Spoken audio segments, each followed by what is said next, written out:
தேவனுக்கு பயப்பட வேண்டும் என்பதை 3 விஷயங்களாக நான் உங்களுக்கு சொல்றேன். தீமையை வெறுக்கணும் அல்லது பொல்லாப்பை விட்டு விலகணும். யோபு 28ஆம் அதிகாரம் 28ஆம் வசனத்திலே கர்த்தருக்கு பயப்படுவதை ஞானம், பொல்லாப்பை விட்டு விலகுவதே புத்தி என்று யோபு புத்தகத்தில் 28:13 தீமையை விட்டு விலகுவதே கர்த்தருக்கு பயப்படுகிறது. இரண்டாவது, கர்த்தருக்கு பயப்படுகிற பயம் என்பது கீழ்ப்படுகிறது. கடவுளுடைய வார்த்தைக்கு ஆபிரகாம் கீழ்ப்படிந்து ஈசாக்கை பலி செலுத்துறதுக்கு ஒப்பு கொடுத்தானே, அப்ப கையை ஓங்கும் பொழுது கர்த்தருடைய தூதனானவர் பிள்ளையாண்டான் மேல் உன் கையை போடாதே, நீ தேவனுக்கு பயந்தவன் என்று இப்பொழுது அறிந்திருக்கிறேன் என்று சொல்றார்.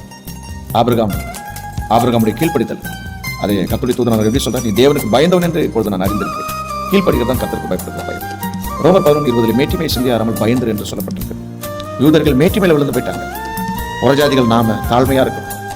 அதான் மேட்டிமை சிந்தையாராமல் தாழ்மையா இருக்கணும் புறஜாதிகள்னு சொல்லாம புறஜாதிகள் பயந்திருக்குன்னு சொல்லப்படும். தாழ்மை தான் கர்த்தருக்கு பயப்படக்கூடிய பயம். கர்த்தருக்கு பயப்படுவது என்பது பொல்லாப்பை விட்டு விலகுவது, தீமையை வெறுப்பது, தாழ்மையா இருக்கிறது, கீழ்ப்படுகிறது. இதுதான் கர்த்தருக்கு பயப்படுகிறது.